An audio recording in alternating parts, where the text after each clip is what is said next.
YouTube, it's your boy Zed back at it again with another video, and today I got something for y'all. Okay, as you can see from the caption below, CNAs do not make this mistake.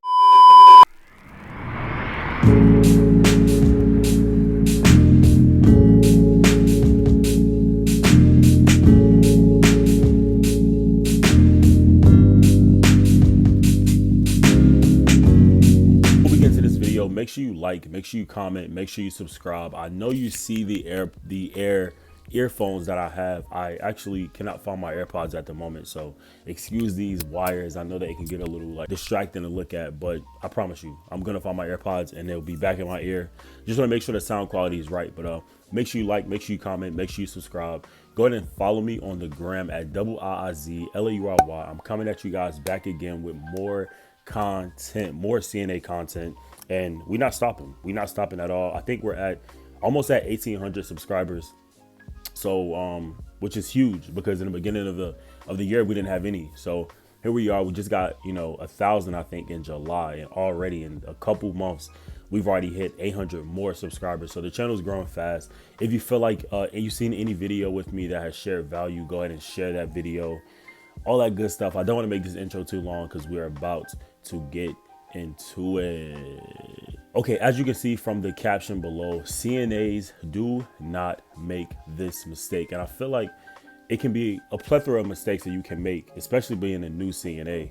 But once you finally get that certification and you finally are able to apply to jobs, there is a process that you need to take. There's a process that you need to take and questions that you need to ask yourself before you start. I think this is important. I think this is super duper important. Before you start as a CNA, you need to do your research about where you're going to work. I know that sounds like, oh, I'm going to do that anyway, but no, it's kind of important. Do the research of where you're going to work. Find out, and I've done videos on this before. I'll put it right here. Do you want to work in a hospital or do you want to work in a nursing home, long-term care facility, or a SNF facility, skilled nursing facility? Find out where you want to work. Find out if it's going to benefit you to be in these nursing homes. Is it going to benefit you to be in a hospital? Do you enjoy a schedule where you're working 3 12-hour shifts, or do you enjoy a schedule where you can have more of a variety and work 8-hour shifts or 4-hour shifts or 6-hour shifts? Or do you like working nights or do you like working days? Do you like working with, cardiac patients, or do you enjoy working on a pulmonary floor? These are all options that you have as a CNA. And I feel like during my program, they didn't mention this enough to me, which is why I kind of had to learn the hard way. I kind of had to, dip my feet in and get this experience myself. But I wish someone would have sat me down and said, hey, these are all the options that you have when you become a CNA. Like when you have your certification, it's so much that you can do, and you can work in a variety of different places with a variety of different schedules and a variety of different pay. There's so many options, especially with healthcare in general. But when it comes to CNA specific, no one broke this down to me, like no one. And I wish they would have, because I would be in a much better place, and I could have, missed a lot of the BS that I had to deal with initially when becoming a CNA. And I want to pass that down to you guys, because no one sat me down and said, hey, do you like nursing homes? Do you really like nursing homes? If not, go to the hospital. Or do you like hospitals? If not, go to a nursing home. Are you in school? Do you have a family? You know what I mean? How much are you trying to make? Because there are options out there. Now, luckily, I was able to work for an agency initially who sent me to different facilities before I even touched the hospital setting. Before I even touched hospital setting, I was making $22, $23, $24 an hour.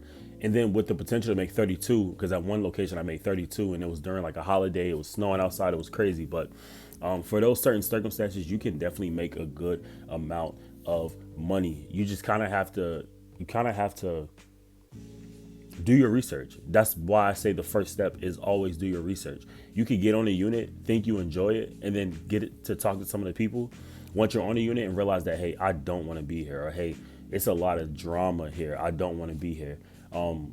So I definitely say shadow the unit. First of all, ask the questions, do your research. Once you find what unit you want to do, shadow. Most of the time, they're going to say, hey, we're open to hiring you. we'll give you a shadow. We'll let you shadow for 8 hours, or we'll let you shadow for 4 hours, or we'll let you get a shift to see how you like it. Again, shadowing might not be paid, just give you a heads up, but at least it'll save you the extra time in deciphering whether you even like the unit or not. Because sometimes you just hop right at the first job offer. I hopped at the first job offer, and I'm not saying nothing was specifically wrong with my unit, but there were other units. I'm not gonna say better. There were other units that I was interested in that I could have pursued, but I didn't, because I didn't know of all the options and all the leisures and all the opportunities that I had. I didn't know of all the opportunities that I had, and I wish I would have.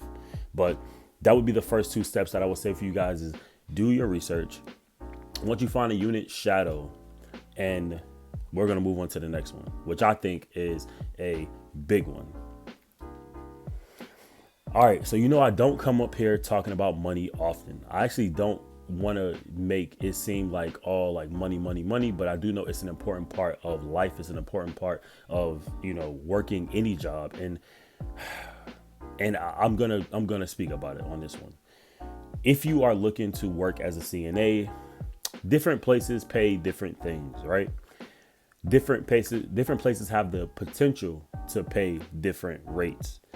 The person you're working beside might not be making as little or as much as you. So I would say always be to negotiate your rate. Negotiate how much you're willing to pay. I know that at some places it's kind of set in stone, but at some places you can negotiate it. Nursing homes, you can simply negotiate it. Agencies, I've even seen agencies negotiate rates. Typically, if you're new, you have no pulling power, but get 6 months under your belt. You can really kind of name your price, especially if you are worth it. And the people that are hiring you see the worth in it. Instead of getting paid, let's say a base rate, $15. You can walk in and say, hey, I want to make $16.25. I want to make $17. Articulate the reason why. I have this much experience in cardiac. I have this much experience in neuro. I'm in school. And then potentially if I graduate, and when I graduate, you can hire me to work on your unit. You can hire me to work at your facility. These are different things that you can say in an interview to kind of validate how much you're willing to be paid. You have to be serious about it, and you have to kind of name your price and put it out there just so they know, and so they're willing to even, toy with the idea of paying you the rate that you feel like you're worth personally. Now, I'm telling y'all right now, don't get upset if the pay doesn't go anywhere. Healthcare is crazy right now because they might say, hey, we can't do 15, we can't do 17, but we can do this much, and then give you bonuses on top.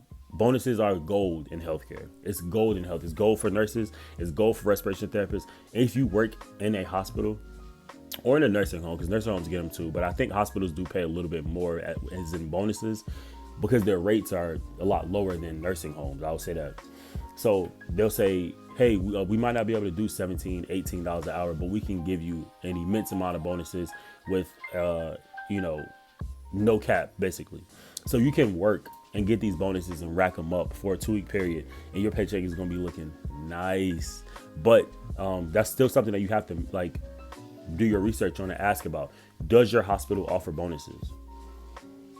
If they say no, leave, because the next hospital down the street will pay a bonus. The next nursing home down the street will pay a bonus. The next agency will give you bonuses. So I would say definitely take care of that early before you even sign onto a unit, before you even do anything, because the potential for money is out there. And I don't talk about money a lot. You're not going to get paid a crazy amount of bread, but the bonuses will add up, and you can live pretty comfortably on a 3-day work week. 4-day work week, if you do some of these steps correctly. Let's move on to the next one.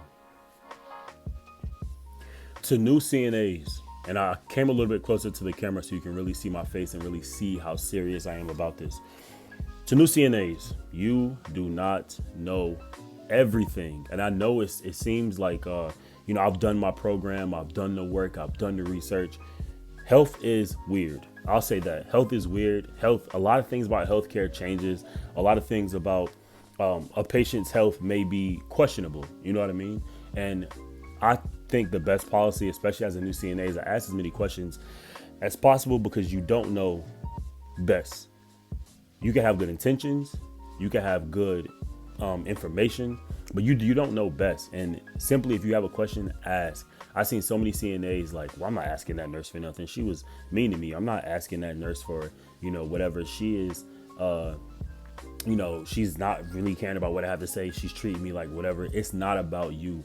Because when you work in healthcare, it's all about the patients that are in the hospital, the residents that are in your facility. It's not about you. Your feelings, nobody cares. I promise you.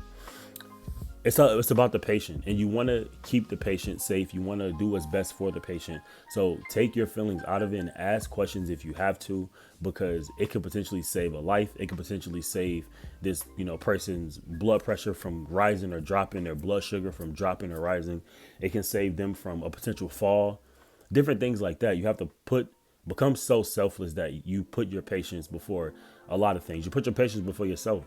You know what I mean? You're eating and a call bell goes off and it's the middle of the night. You're running to make sure that patient who just had surgery is stable and, not disoriented and not falling. All this stuff is important. And I feel like it wasn't stressed to me enough. Granted, it's not that the drama stuff is not that deep for me, because it's like it goes over my head. But I've seen it a lot of times where attitudes and perceptions of each other can affect how a patient is getting taken care of. And I don't feel like it's worth it personally. I think you should come in, do what's best for the patient, get your work done and go home. And I think that's the best way to go about it. You can have friends, you can do whatever, but the patient comes first. So don't think you know everything. Ask questions if you have to. When in doubt, ask a question, because again, you're dealing with people, you're dealing with people's health, and the wrong move by you can hurt someone. The wrong being late to do something can hurt someone. If you're gonna be a CNA, know that it's about the patients and take it serious and ask questions. You're not a nurse yet. If you're in nursing school, you're not a nurse yet. If you're in medical school, you're not a doctor yet. You're in PT school, you're not a physical therapist yet. Take the time to learn. Take the time to be underneath for a little bit. Learn as much as you can, because when you're in those situations to make the call, you will be ready. And I think that's where I want to end the video. In the beginning, I asked questions every 5 seconds. When I first started, I was like, hey, their blood pressure is dropping by 1, point on each systolic and diastolic. And I'm like, what is happening? And they're like, just relax.